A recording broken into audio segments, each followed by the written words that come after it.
I've had the good fortune during my time here in the Senate to witness some well-qualified nominations for cabinet officers that have come to us, from Republican presidents and Democratic presidents.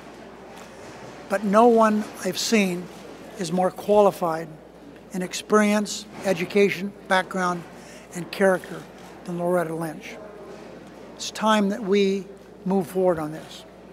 I'm very happy that I heard a few minutes ago that Senator McConnell said we're going to move to her next week. I sure hope so, because it's long overdue.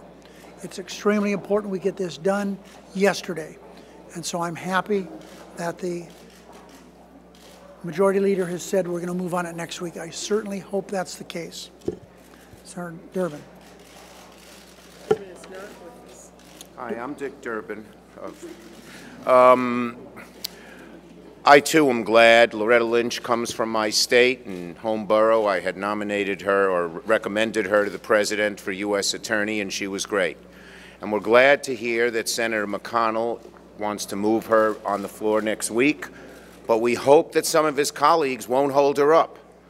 We know what they did on Homeland Security. Because they felt that they needed to debate immigration, they wouldn't let Homeland Security be funded. We hope we won't see a replay on Loretta Lynch because they care about repealing the president on immigration, and she doesn't agree with them, that some Republicans won't block us from going forward.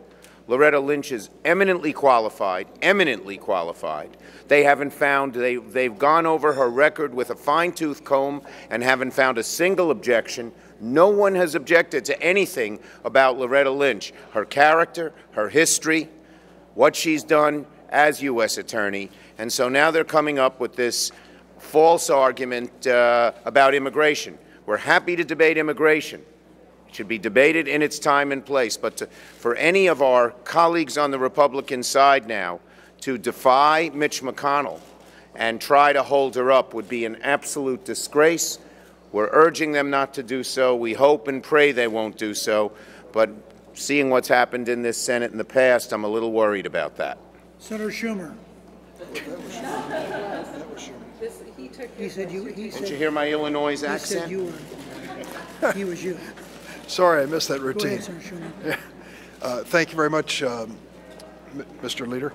The situation that we face today with this letter that has been sent by 47 Republicans is one that is, we think, unique in modern history in the Senate. We've asked the Senate historian, and the only evidence they can find of a similar undertaking was in support of a president, a letter sent by more than 50 senators to Leonid Brezhnev. This is an extraordinary situation. The alternatives to a negotiated settlement with Iran are a nuclear Iran or military action, neither of which I find acceptable. What we are trying to do with this president is to negotiate a plan which will stop the Iranians from developing a nuclear weapon.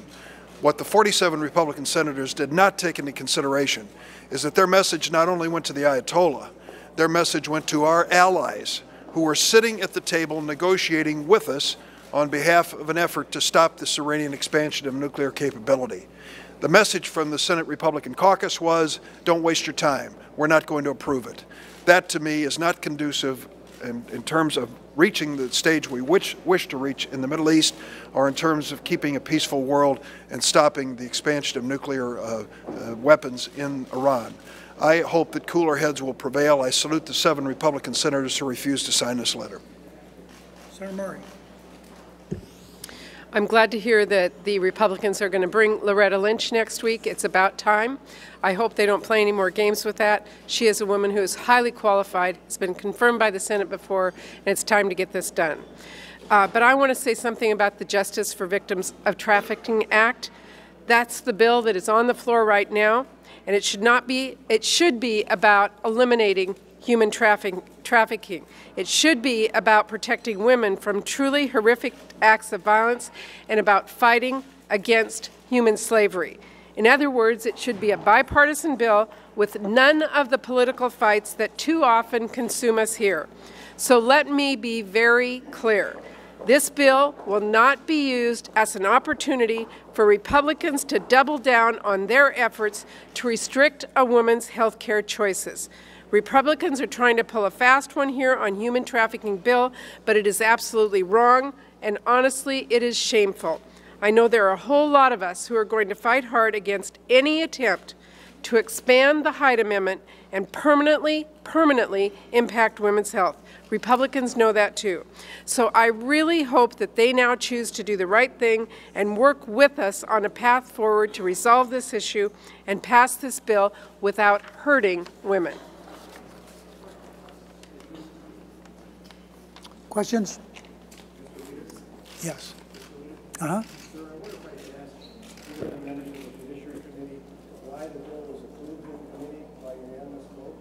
We have two members of the Judiciary Committee here, Senator Schumer, Durbin. I'll just tell you that there was a representation made that the provision, the controversial provision, was not included in this bill. Turns out that it was. I don't know how that happened or who was the author of it, but the fact is the bill that is on the floor today has a provision in it which we were told would not be included. Yeah, a list was sent to certain members saying here are the changes from last year, and this provision was not listed among them. Well, I don't know. I'll answer that question. Here's where we are, everybody. We in the minority are treating the Senate differently than when we were being treated when we were in the majority. We agreed to move forward on this bill.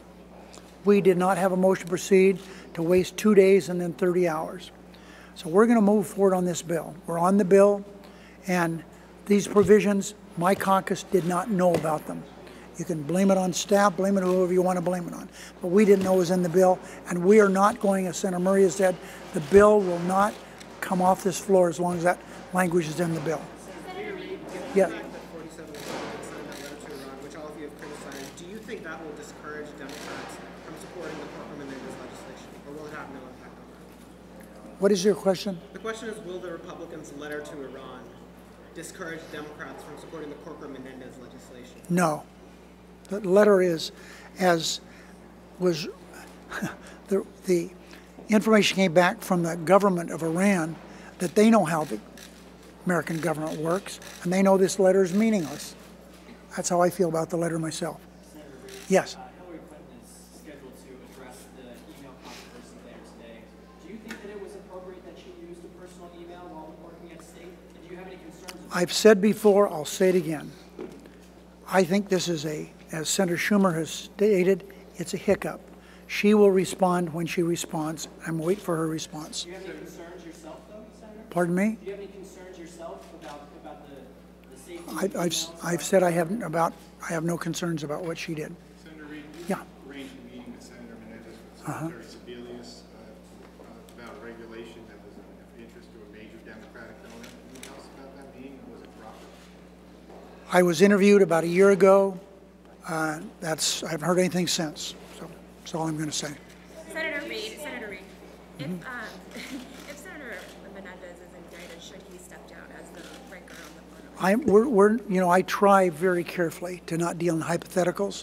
Let's wait and see what happens before we start speculating on what should happen if something happens. Let's wait until we have some real facts before us. Following up on that, Senator Reid, is there any particular reason why the Senate Democratic caucus does not have a similar rule to the Senate Republican conference about people having to step aside from leadership posts?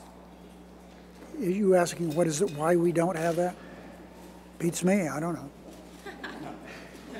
Okay. Senator Menendez about these reports about potential charges, and are you concerned about them? First of all, any conversations I have with these senators or Senator Menendez or anyone else, I do my best to make them private. If that's how they're initiated, that's how they should stay. One final question. Senator Reid, do you still have confidence in Senator Menendez that he is going to serve as the top Democrat on the Foreign Relations Committee? Do you have confidence that he hasn't? Senator Menendez has done a stalwart job as chair of the committee, and as far as I'm concerned, he's been an outstanding senator. Thanks, everybody.